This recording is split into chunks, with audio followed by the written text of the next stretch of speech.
Hello सांग मैंने जय जगन्नाथ आउ एक न्यू ब्लॉग रे पुणी थे स्वागतम। चलतु आज जी आम आ गोटे जगह बुली जा देखा चलो से केमती कौन अच्छी सब चलतु देखा लेट्स स्टार्ट।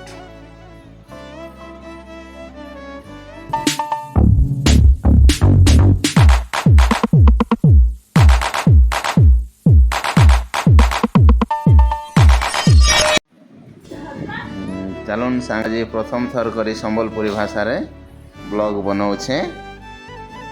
आज आम बोलमा चलून रानीपुर झरियाल। मुई भावुचे एटा तुमको बहुत भल लगवा।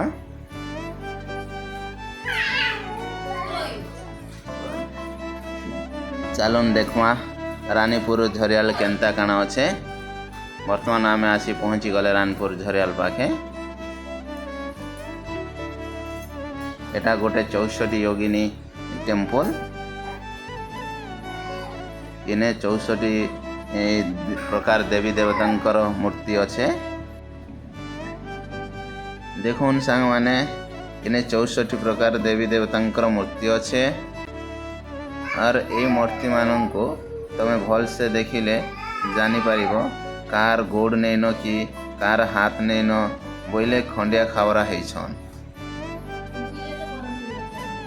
इनर लोक माने कहिसन जे यही मूर्ति भितरे बहुत कीमती जिनिस मान थिला, जेनता के सोना रूपा हीरा मोती मानिक आदि केते जिनिस थिला। ए कथा लोक माने जानी करी कार हाथ कार गोड़ भांगी करी कीमती जिनिस मान नहीं जाइसन।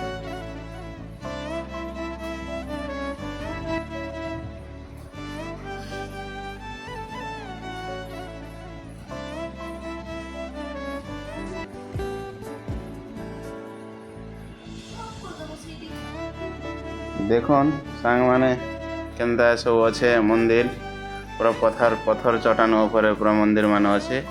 केते सुंदर देखा जाउछे। देखन तार लोग केते सुंदर होइछे।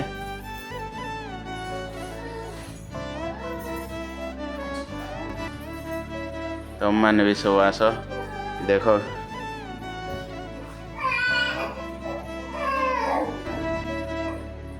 और पत्थर चट्टान ऊपर पूरा मंदिर अच्छे। पाखे भी झरना टाइप रे मध्य अच्छे। बहुत सुंदर होइछे।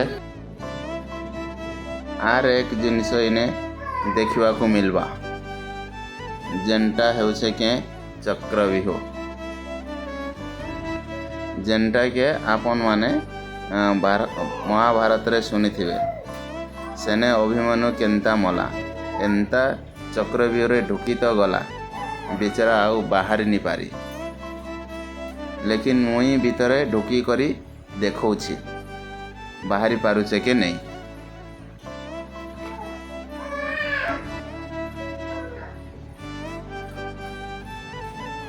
देखुन बाहरी पारुचे के नहीं चक्रव्यूह रे ढुकी जाइछे।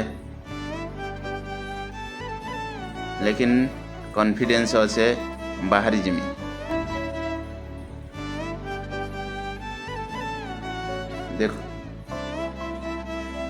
देखो मुई तो बाहरी गली के जाने से बेचारा अभिमन्यु केनता बाहरी नहीं पारला। इने और एक शिव मंदिर अच्छे जेनटा के देखिबार लगी बहुत सुंदर अच्छे। पुराना पत्थर रे पूरा मंदिर तैयारी होइछे। सांग माने रानीपुर झरिया आसन और सौंदर्यर मजा उठाउन।